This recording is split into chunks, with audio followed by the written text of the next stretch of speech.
BYU basketball hoping that no luck is necessary. More, it's just a game plan. You go out and execute, and you always need some this luck. offseason. Hope the refs don't, mail it in for you.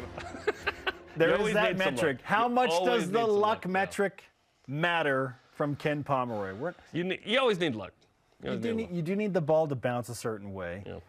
BYU is hoping they don't need to rely on luck to get better. You stink if you rely on luck. Yesterday, head coach Mark Pope spoke at length with the media, and within those comments were included a few sound bites that we want to break down and discuss today. Beginning with this, Coach Pope saying there is a long and tough road just to getting ready before they play their first Big 12 game. We've just barely reached base camp 1 of this climb up Mount Everest, and we're super humbled by where we have to go, and we know this is not a 1 day or 1 month or 1 year process, but we're engaged and can't wait to keep moving forward every day.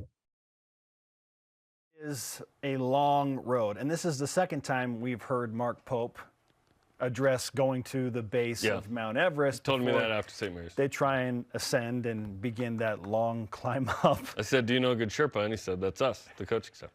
So yeah, it's going to be an uphill climb. It said, okay. He continues. BYU's getting to the Big 12 level, saying they need to build from the ground up.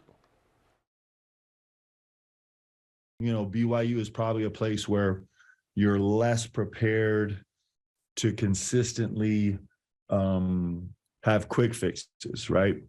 I think we can have some part in a quick fix solution, but this is something that we really feel like we have to kind of grow from the ground up in order to get to a space where we can be on this most elite level. Our culture always wants the quick fix. It dominates our society right now. Well, I want it to be better, and I want it now. In year 1 for Mark Pope, he kind of had a quick fix coming off of the Dave Rose era. BYU didn't make the NIT in Dave Rose's final season. He retires. In comes Mark Pope. He talks Yoli Childs back into coming back to BYU, has TJ Haas, has Jake Toulson come over through the transfer portal back to BYU, brings in Alex Barcelo, and now there's this ascension. So that was Gary Croton football 1, by the way. Yeah. There was LaBelle's guys, new offense, new scheme, new philosophy, new energy. Poof. And then after that, it didn't go well. There was somewhat of a core there. Yeah. And then he brought in the right pieces. So it felt like a quick fix. And it was like, oh, man, in year 1, he's making a huge difference. Well, and what Gary Croton didn't do was have a year 2, which was what Mark Pope had. 6 seed at large. Yes. Matt Harms, Brandon Everett. That was awesome. I was just going to say that. So he didn't take the Croton path because he got back there again, which was very, very impressive. And so the first 2 years, it's felt like the quick fix has been available, and to Mark Pope's and his staff's credit, they went and they found the right pieces. What we're saying is transfer portal. Yes. The quick fix. Yes, that is the quick fix. Do you have time to not be quick? Like, does any college basketball coach have that time and that allowance from the fans and from the administration? I don't think so. Like, does Mark Pope feel pressure to win right now? He absolutely does. And next year, going into the Big 12, what do we expect? Like, I'm hoping BYU makes the NIT next year. I really am. But I just think BYU is going to walk into an 18-game schedule where, like, 5 wins in league is a real possibility. It's going to be really tough. Now, if they do better than that, they get 7 or 8. Okay, now you're in the bubble hunt, which is awesome. You've played a great schedule. I assume he feels a lot of pressure of, shoot, we didn't make the NIT last year. What if we don't make the NIT this year? Is he granted another year or two to sort of figure it out in the Big 12? How impatient are people going to be? And Mark wants to win now. He's not like, hey, let's get all these talented high school guys, and in 3 years we'll develop them, we'll be good. I don't think people have time for that. Like, when you don't go to the NIT, typically there's a coaching change here. That's not going to happen with Mark this year. It's happened the last 2 times. But it's happened the last 2 times, like you said. So it's a tough thing, because it's not like you have a new GM and a new head coach where you give it a couple years and you draft that quarterback in the NFL. Now you have like a 2-year, 3-year window there to go. People are impatient because guess what? Around here, BYU wins a lot. And so you want to be at a winning level, and when you're not, you make changes. I'm not saying there are going to be changes. Sure. I'm just saying I don't think Mark or Brian Santiago or Tom Hummel feel like, yes, you have 7 years to figure this out. That unrealistic. How much patience will Mark Pope and staff be granted, knowing that the climb gets that much steeper and more difficult, but coming off of a tough season? This is this is a tricky scenario for Mark Pope to be in. Yeah, I feel for him because I'm hoping that they have collabed and said, listen, we know year one's going to be hard. You're our guy. Year two, we need to see some progress. Like year one, obviously we want it, but if we need to see it in year two at a minimum, is what I would think. So I've been saying, and I've been told by multiple people in my friend circles that 6-12 next year, which is kind of what I feel like BYU could get to. Like I feel like that's a fair like maybe optimistic. They're like no, too optimistic. 6 wins out of 18 is too much. So on the heels of no NIT, are people going to be calling for change, or are we going to be patient and allow Mark to have another year? You know what I mean? Like, let's be real about it. I'm, again, not calling for anyone's head here. I'm not going to do that. But just saying, how patient will we be in this process of we're at the base camp of Mount Everest? Yes, and to be fair to the situation, looking back at the 4 years, we brought up the first 2 years. There's this little thing that wasn't in play the first 2 years. It's called name, image, and likeness. Yeah, and one-time transfer portal. Has now come into place, and this is making things more difficult for BYU. Yep. The first 2 years, it was just get someone to come to BYU. There's no money grab at that time.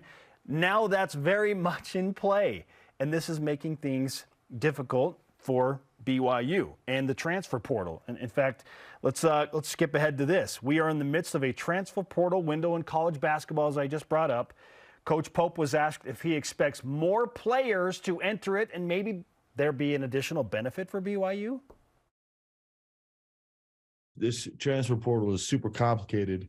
There's so many different factors that come into play. There are some factors on our side in terms of what BYU is and what it stands for and how you have to live here. And there's some parts in terms of, there's dynamics with NIL for sure. That's not supposed to come into play with this transfer portal, but it clearly is in a really, really deep way. And then there's, everybody's kind of, I think everybody's kind of, it's free agency every year, right? So we'll see how it goes. It is free agency in collegiate athletics. We just call it moral agency. Yes, it is. For better and worse. Yeah. Yeah, you can have quick fixes. But now it's getting more difficult, it would seem, for a school like BYU and program like BYU to have BYU's in the Big 12. Fix. Maybe that will help. We hope that helps, right? We hope that's like, hey, come playing the best basketball conference in America. BYU has 2 distinct advantages here that we need to acknowledge. One is access to members of the Church of Jesus Christ of Latter-day Saints. BYU has the biggest advantage in the world to those people. Not everyone wants to come to BYU. That's a massive advantage. It can also be a unique challenge to those who aren't, members of the church. You have to find the right fit. A kid like Cody Epps absolutely fits at BYU. Like-minded individual, loves it here, awesome. You find those kids that are great fits, and BYU's found a lot of those. Foose, Atiki, awesome fits at BYU. Jackson Robinson, fantastic. You find more of those talented, like-minded individuals that want to be at a place like this. The other advantage BYU has is it's going to the Big 12. It's also a disadvantage competitively because it's tough. But we all wanted this. We all signed up for this. Now perhaps you get some guys that want to play in that league. What has Utah benefited the most in football? The guys that wanted to go to Utah, USC, and UCLA didn't get to go, but they still want to play at a high level and compete for a championship and play in a good program. Frankly, they want to beat those schools and didn't recruit them. Now they go there. We call that the Bronco principle, right? He went to Oregon State just to play against BYU, and then he beat BYU, and he was like, now what? But that's what Utah's done effectively. Can BYU not do that? Certainly. In the Big 12? They can. They can go into Texas and be like, or Oklahoma. Hey, they didn't recruit you. Come play against them. Come play in Provo. Come play at a high level. Come compete for championships. Come play in front of 19,000 crazy fans. Yes. Come play in the biggest stadium in the Big 12 once Texas and Oklahoma leave. Right? Let's use all those things to try and combat maybe not being cutting edge in terms of just straight up dollars. Because that's not BYU's style. And let's get to that. You heard Coach Pope in the last soundbite talk about NIL is a major role in the roster building stability. Here he talks about how difficult the NIL situation is at BYU. That's going to be a complicated thing here at BYU. It's not traditionally the way that